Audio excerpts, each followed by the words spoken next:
Hello everyone, this is Randeep.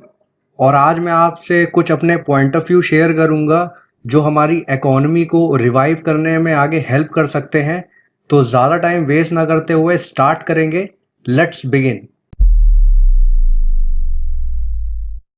तो friends, यहाँ पे सबसे पहले मैं कुछ रिपोर्टिंग एजेंसीज की रिपोर्ट चेक करेंगे जिन्होंने जीडीपी के कुछ एस्टीमेट लगाए हैं। यहाँ पे आप चेक करेंगे growth projection for 2020 to 21 for ये इंडियन इकोनॉमी की जीडीपी के बारे में बात हो रही है फ्रेंड्स। तो यहाँ पे आईएमएफ वालों ने 1.9 का एस्टीमेट दिया है, वर्ल्ड बैंक ने 1.5 टू 2.8 दिया है और एडीबी ने 4.0 का एस्टीमेट दिया है, फिच ने 2.0 का एस्टीमेट दिया है, एसबीआई ने 2.6 का एस्टीमेट दिया है। तो अगर यहाँ पे बाखले की रिपोर्ट देखेंगे तो इन्होंने जो एस्टीमेट दिया है वो 0% का दिया है। यहाँ पे मैंने गोल्डमैन स्लैश का बताया था पहले वीडियो में भी कि इन्होंने जो फोरकास्ट किया था हमारे इंडियन जीडीपी का वो किया था 1.6% का। ऑप्टिमिस्टिक है, आई होप कि ऐसा ही होगा। तो हम यहाँ पे प्रैक्टिकल देखेंगे कि इसके एस्टिमेट्स क्या बोलते हैं। अगर यहाँ पे आप ये चार्ट देखेंगे तो यहाँ पे जो जीडीपी का एस्टिमेट करंट प्राइस रहा है 2019 से 20 का, वो रहा है 200 लाख करोड़ रुपीस के अराउंड। और अगर यहाँ पे वैसली लियोन की अगर आप रिपोर्ट देखेंगे तो उनके एस्टिमेट के हिसाब से हमारे लॉकडाउन में पर डे का जो लॉस है वो 1 लाख करोड़ रुपए है। तो अगर यहाँ पे आप एस्टिमेट चेक करेंगे तो 40 दिन के लॉकडाउन में एटलीस्ट कम से कम 40 लाख करोड़ का फर्क मिलेगा। तो अगर आप यहाँ पे 200 लाख करोड़ की जीडीपी में पे 40 करोड़ माइनस कर देंगे, मुझे नहीं लगता कि ये हमारा पॉजिटिव में ग्रोथ रहेगी। मेरा मानना यह है कि 1 से 2 क्वार्टर के लिए इंडिया की भी जीडीपी निगेटिव में जा सकती है। और फ्रेंड्स, अगर यहाँ पे आप पॉल क्रुगमैन का स्टेटमेंट देखेंगे तो यहाँ पे इन्होंने क्लियर वर्ड में बोला हुआ है कि lockdown will continue in India and across the world. ये नोबेल प्राइज विनर रहे हैं और इनका ये मानना है कि जो हमारा लॉकडाउन है वो आगे कंटिन्यू होगा। अब हम यहाँ पे ये देखेंगे कि इसका जो इम्पैक्ट है वो हमारी इकोनॉमी में कैसा होगा और जो यहाँ पे मेरे पॉइंट ऑफ व्यू हैं उससे हमारी इकोनॉमी कैसे रिवाइव कर सकती है। फ्रेंड्स, अगर यहाँ पे आप ये ग्राफ देखेंगे तो मैंने तीनों ग्राफ का एक्सप्लेनेशन किया था मेरे लास्ट वीडियो में जो मैंने रिसेशन के ऊपर बनाया था। तो फ्रेंड्स, अगर वो वीडियो आपने नहीं देखा तो आप ऊपर जाके आई बटन में वो वीडियो चेक कर सकते हैं। तो फ्रेंड्स, यहाँ पे अगर आप पहला चार्ट देखोगे तो जो हमारी इकोनॉमी हिट होगी वो इस सेक्टर में सबसे पहले हिट होगी और इसका जो पॉइजन होगा वो यहाँ से यहाँ तक फैलेगा। तो मेरा सजेशन ये है गवर्नमेंट से कि सबसे पहले इस चेन को मैनेज किया जाए। वो मैं यहाँ पे एक्सप्लेन करता हूँ कि इनके क्या क्या फैक्टर हैं और कैसे कैसे ये सारी चीजें इफेक्ट कर सकती है in the future long run में। तो सबसे पहले हम ये मान के चलते हैं कि अगर लॉकडाउन हमारा खुलता भी है तो क्या इन फ्यूचर में 3 से 4 महीने तक या 6 महीने तक पब्लिक बाहर निकलेगी। यहाँ पे जो सबसे फायदा होने वाला है वो है जो बड़े बड़े ई कॉमर्स प्लेटफॉर्म है जैसे अमेजोन, फ्लिपकार्ट और सारे जितने भी ऑनलाइन सेगमेंट के सेक्टर रहेंगे। यहाँ पे बहुत ज़्यादा चांसेस हैं कि वो अपनी मोनोपोली क्रिएट कराएंगे, क्योंकि जो क्राइसिस है वो अपने साथ साथ मोनोपोली भी क्रिएट करती है। जो बड़ी कंपनीज हैं इनके फंडामेंटल इतने स्ट्रांग हैं, ये उस टाइम इन्वेस्टमेंट नहीं करेंगे, ये वेट करेंगे दूसरे कंपटीशन खत्म होने के लिए। और जैसे जैसे कंपटीशन खत्म होता जाएगा उसके बाद ये 6 महीने 7 महीने बाद बहुत बड़ी इन्वेस्टमेंट करके अपनी मोनोपोली क्रिएट करेंगे। तो आपने जैसे देखा होगा कि अमेजोन ने 1 लाख जॉब का ऑफर दिया है, बट अगर आप ये समझने की कोशिश करेंगे कि 1 लाख जॉब क्रिएट करके आप इकोनॉमी नहीं चला सकते, इसके लिए आपको इस सेक्टर में ध्यान देना ही पड़ेगा। और सबसे पहले ये समझने की जरूरत है जो मैन्युफैक्चरिंग सेक्टर से लेके रिटेल की चेन है उसमें भी जो सबसे ज्यादा सेक्टर हिट होंगे वो होंगे क्रिएटिव फील्ड के।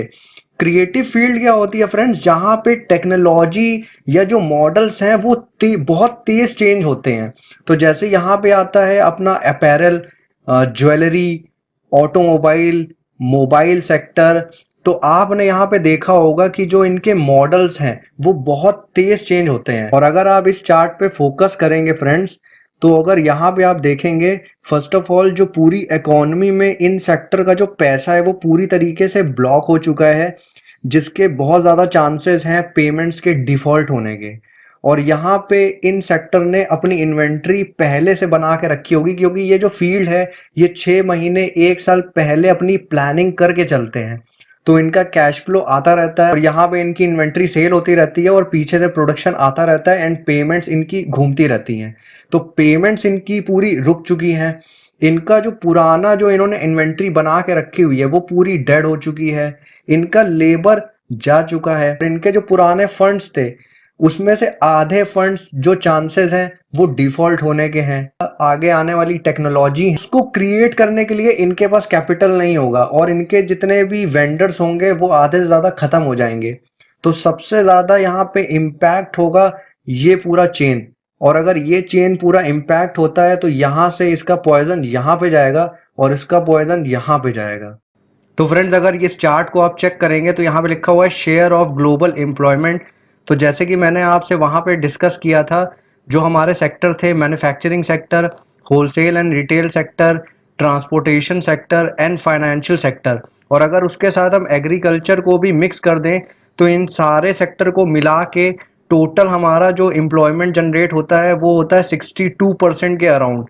तो अगर यहाँ पे आप देखा जाए तो ये पूरा ह्यूज नंबर जो है एम्प्लॉयमेंट का इन्हीं सेक्टर पे बेस है। और अगर आप यहाँ पे चेक करेंगे जो हमारे इंडिया में एम्प्लॉयमेंट है वहाँ पे 22% एम्प्लॉयज जो हैं जिनका कॉन्ट्रैक्ट बेस पे काम होता है। बाकी जो 76.2% लोग हैं उनका कोई भी यहाँ पे कॉन्ट्रैक्ट बेस का काम नहीं है।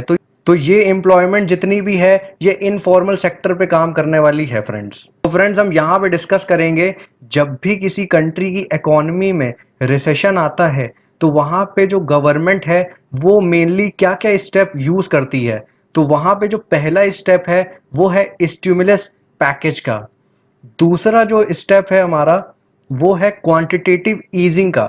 और जो हमारा तीसरा स्टेप है वो है हेलीकॉप्टर मनी। तो फ्रेंड्स यहाँ पे रिसेशन के टाइम जब किसी भी सेक्टर को गवर्नमेंट सपोर्ट करती है एज अ कैपिटल या फिर बेल आउट करती है, उसको बेसिकली बोलते हैं स्टिमुलस पैकेज।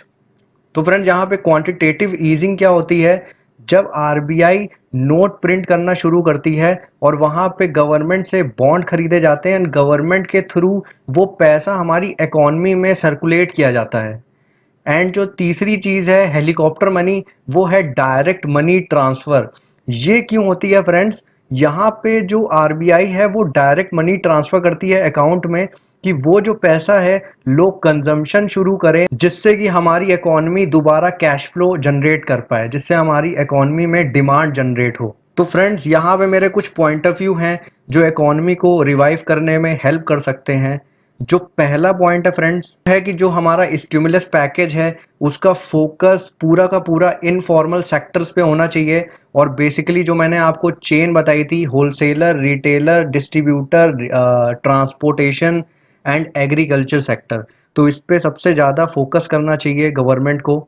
मेरा जो सेकंड पॉइंट ऑफ व्यू है वो है जो हमारा ओल्ड बजट था 2020 से 21 का, वो गवर्नमेंट को यहाँ पे चेंज करना चाहिए, क्योंकि वो पैकेज यहाँ पे पैंडेमिक को देख के डिसाइड नहीं किया गया था। अब उस पैकेज का कोई भी फायदा नहीं है। तो मेरे हिसाब से गवर्नमेंट को एक नया पैकेज यहाँ पे लाना चाहिए। तो फ्रेंड्स यहाँ पे मेरा थर्ड पॉइंट है जो गवर्नमेंट को जीएसटी और इनकम टैक्स में रेट कट करने चाहिए, क्योंकि यहाँ पे गवर्नमेंट ने अगर रिवेन्यू जनरेट करने पे फोकस किया तो ये सारी कंपनी वैसे भी कोलैप्स हो जाएंगी और जो रिवेन्यू जनरेट है वो वैसे भी नहीं होगा। तो यहाँ पे इकोनॉमी को दोबारा से रीस्टार्ट करने के लिए यहाँ पे बिजनेसमैन्स को फ्रीडम देनी पड़ेगी गवर्नमेंट को कि आप यहाँ पे जान लगा के काम करिए। सबसे पहला जो काम होगा वो होना चाहिए कि जो हमारी इकोनॉमी है वो दोबारा से कैश फ्लो पे जनरेट होनी शुरू हो जाए। तो फ्रेंड्स जो मेरा फोर्थ पॉइंट है यहाँ पे वो है कि गवर्नमेंट को अब यहाँ से एक्सपोर्ट पे भी फोकस करना पड़ेगा फॉर द फ्यूचर। कि यहाँ पे जो हमारे दो इंजन थे, जो कंजम्पशन था एंड इन्वेस्टमेंट था, उसमें बहुत ज़्यादा इम्पैक्ट देखने को मिला है।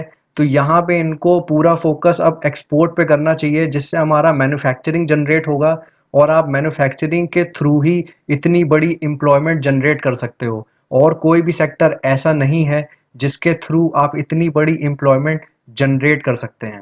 लास्ट पॉइंट है, फिफ्थ पॉइंट, वो है कि हमारी इंडियन गवर्नमेंट को एक एडवाइजरी ग्रुप बनानी चाहिए, जहाँ पे जो बड़े बड़े इकोनॉमिस्ट हैं उनको इनवाइट करके उनकी एडवाइजरी लेनी चाहिए, जैसे आईएमएफ ने किया। उन्होंने 11 लोग अपने एडवाइजरी ग्रुप में डाले हैं, जिसमें हमारे इंडियन रघुराम राजन भी हैं, जो फॉर्मल गवर्नर थे आरबीआई के। और यहाँ पे हमारी इंडियन गवर्नमेंट को भी हमारे ब्रिलियंट इंडियन ब्रेन्स को यूज़ करना चाहिए फ्रेंड्स। तो ये मेरे कुछ पॉइंट ऑफ व्यू थे जो हमारी इकोनॉमी को रिवाइव कर सकते हैं फ्रेंड्स। तो आई होप ये वीडियो आपको फ्रेंड्स अच्छा लगा होगा। मिलते हैं अपने डिजिटल मार्केटिंग के सेशन में friends. Good bye friends, god bless you.